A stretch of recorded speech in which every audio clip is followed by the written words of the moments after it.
We look at the universe, we look at our world, we look at ourselves, and we see that this universe and this world and our own selves operates according to amazing laws.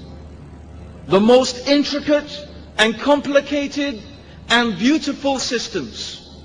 The human brain is infinitely more complex and has a huge and really incredible, greater computing capacity than the world's fastest supercomputer. There are more connections in our brain than there are atoms in the universe. This is just a human brain. We look at the stars, the alternation of the night and the day. We look at our eyes, our liver, our heart, our kidneys. We look at the symbiotic relationship between the creatures, and not only the creatures, but the creatures, the animals, the insects, and even the sun and the air, and we find everything working according to a system. Now, human beings, our experience tells us that when we see the simplest thing, a pen, we know someone made this pen. Do you have any doubt that someone made this pen? Have any doubt? How about my mobile phone? Did someone make this? I think you're more sure that someone made the mobile phone than the pen. Yes? What is my mobile phone made of? Do you know what it's made of? Essentially two things: sand and oil. Yes. The silicon chip, yeah, is from what? Sand. And plastic comes from oil. And I happen to have a case here made of leather. Okay? So let's say a dead animal. So in my mobile phone here, I've got sand, oil, and a bit of a dead animal. Okay? Which place in this earth has lots of sand and oil?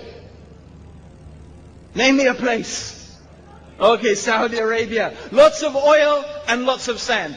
No, this was not made by anybody. I was walking along one day in the desert of the Saudi Arabia, and I found this mobile phone sitting there, and it's a product of chance and coincidence. The sun was shining, the oil was spewing, there was maybe a volcanic explosion, the lightning hit it, and after millions and millions of years, this mobile phone formed itself just by coincidence out of the sand and oil. You believe that? You believe it? Does that make any sense? Is that even a fairy story? It's not even you couldn't even make a fairy story out of that. It's so stupid. Yet people want to tell us that this universe, that you and me, that the animals and the trees and the sky and the moon and the stars and the sun, they are a product of coincidence. Yet they are much more complicated than even this mobile phone. So how can a human being ever feel at peace when they have such a stupid, ridiculous belief? How? Because in the back of their mind they will always know that this is impossible, that they are fooling themselves, that this is so unlikely and so improbable. But they have staked their whole life on it, and they have built their whole existence on the idea that there's no God, this is just a product of chance and coincidence. When I die, the worms will eat me, the dust will eat me, that's it. How can anyone have peace thinking something like that? It doesn't make any sense. But it does make sense that when we look at this amazing universe, to think that and to understand that there must be something that is so wise and so powerful and so intelligent that has created this universe and that has organized it and sustains it. And also, it is sensible to understand the thing or the being that created this universe cannot be the same as the universe. It can't be the same. It can't be a part of the universe. It can't be the same as the universe. If there is some being that created this world, then that being, we would say, if it's part of the universe, would also need a creator. So it's not truly the creator. Sure, the mobile phone has been made by a human being. But if the mobile phone needs a human being to make it, the human being is even more in need of a creator. So the creator must be something different. It can't be the same as the universe. The creator must be something without a creator, without a beginning, without an end, everlasting. And there cannot be two creators. How could there be two creators? If there were two creators, the world and the universe would not exist. It would be confusion. It would be chaos. And in fact, the more we look at the universe, and the more we study the universe, in fact, what becomes amazing is that the whole universe has this underlying unity. And in fact, science, when you really study it, shows us more and more that there must be one creator of this universe. And this is what Allah, He is telling us in the Quran. If you look and you see the signs in Allah's creation, the alternation of the night and the day, the camels upon which you ride, the ships on which you sail, in yourselves, on the furthest horizons, in these things are signs for those people who are wise and who understand. Therefore, the belief that is taught by Islam is one that makes so much sense. That there is one God who has created this universe, who sustains it and has brought it into existence, who is mighty and powerful and wise. And then again, the human being will ask themselves something. In fact, you'll find all human beings are asking themselves this question. Why am I here? What is it for? What is the reason of my existence? What is the purpose of my life? It's a very strange question, really. It's a very strange question.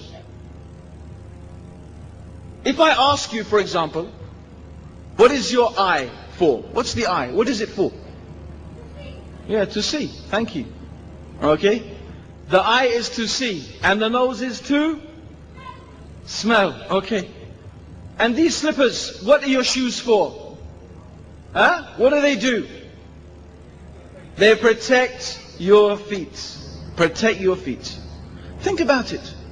Every single part of your body has a purpose. Your shoes have a purpose. Your watch has a purpose. Your glasses have a purpose. If you study the creatures, you will find that each animal has a purpose and a special place in the creation. The sun has a purpose. The moon has a purpose. The stars. There is a reason for the existence of all of these things. And we're not confused about that. But then the human being is asking, what is my purpose? Why am I here? I know what my eyes are for. I know what my nose is for. I know what my shoes are for. But me, I don't know what I am for.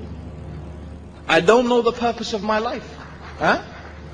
So, how can a human being ever be at peace when he knows his shoes have a purpose? His glasses have a purpose. Huh? My eyes have a purpose, but me, I don't know what's my purpose. Will you be happy? Will you be happy? I don't think any human being can be happy like that. Thinking that they are more worthless than the pen they write with. Because the pen has worth. I know what it's for. Me, I don't know what I'm for.